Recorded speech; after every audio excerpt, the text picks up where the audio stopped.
Timnas Indonesia mengawali langkah di babak keempat kualifikasi Piala Dunia 2026 zona Asia dengan hasil yang belum sesuai harapan.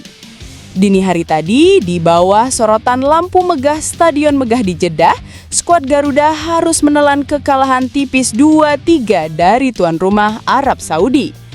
Skor yang memang tak mencerminkan sepenuhnya perjuangan di lapangan, namun cukup untuk membuat langkah Indonesia sedikit berat di awal perjalanan panjang menuju Piala Dunia 2026.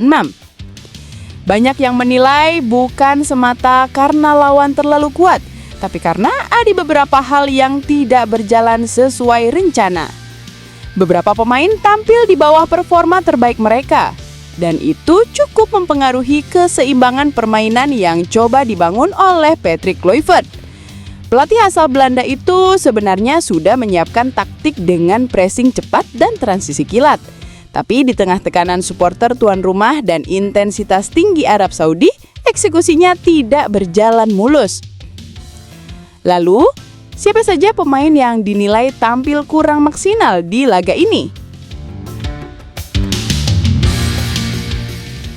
Salah satu nama yang paling banyak disorot adalah Ricky Kambuaya. Gelandang Dewa United ini dipercaya tampil lebih maju ke depan, hampir seperti gelandang serang. Namun peran itu justru membuatnya terlihat kehilangan ritme permainan. Sepanjang 90 menit, Ricky hanya mampu mencatat satu tendakan ke gawang, dan itu pun berhasil diblok oleh bek Arab Saudi. Padahal di masa-masa terbaiknya, Ricky dikenal sebagai pemain yang bisa membawa bola menembus garis tengah lawan dan membuka ruang bagi rekan-rekannya. Tapi kali ini ia terlihat ragu-ragu, kehilangan ketenangan dan beberapa kali salah umpan. Kluivert tetap mempertahankannya hingga akhir laga, mungkin berharap pengalaman Ricky bisa membantu di menit-menit akhir, tapi hasilnya tidak sesuai harapan. Kemudian ada Ragnar Oratmangoen, pemain yang biasanya bisa memberi warna di lini depan dengan dribble dan kecepatan. Namun kali ini kontribusinya nyaris tak terlihat. Dari 2 percobaan dribble, hanya 1 yang berhasil. Dan selama berada di lapangan, Ragnar tidak melepaskan satupun tembakan ke gawang. Ia tampak kesulitan menemukan ruang di antara rapatnya lini tengah Arab Saudi. Koordinasinya dengan striker utama pun belum sepenuhnya klik. Kluivert akhirnya menarik Ragnar keluar di menit ke-64 dan menggantikannya dengan Ole Romeni. Sebuah keputusan yang cukup terlambat menurut sebagian pengamat. Masuk ke sisi sayap kiri ada Beckham Putra. Nama muda yang selalu diharapkan bisa memberi gebrakan lewat kecepatan dan kreativitasnya. Namun di laga ini Beckham terlihat tak dalam kondisi terbaik.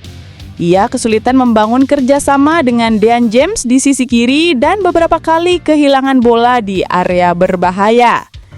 Tak ada peluang, tak ada tembakan tepat sasaran, Beckham seolah hilang arah dalam tekanan permainan cepat Arab Saudi. Tak heran di babak kedua Kluivert memilih menggantikannya dengan Eliano Reijnders yang diharapkan bisa memberi energi baru di sisi sayap. Nama lain yang cukup disorot adalah Mark Klok. Keputusan Kluivert menurunkannya sejak awal sempat jadi tanda tanya besar. Alih-alih memainkan Tom Hai atau Nathan Chu Aon yang lebih bertenaga dan dinamis, ia justru menurunkan Klok berdampingan dengan Joe Pelupj. Dan hasilnya tidak berjalan sesuai rencana. Klok kesulitan mengendalikan tempo permainan.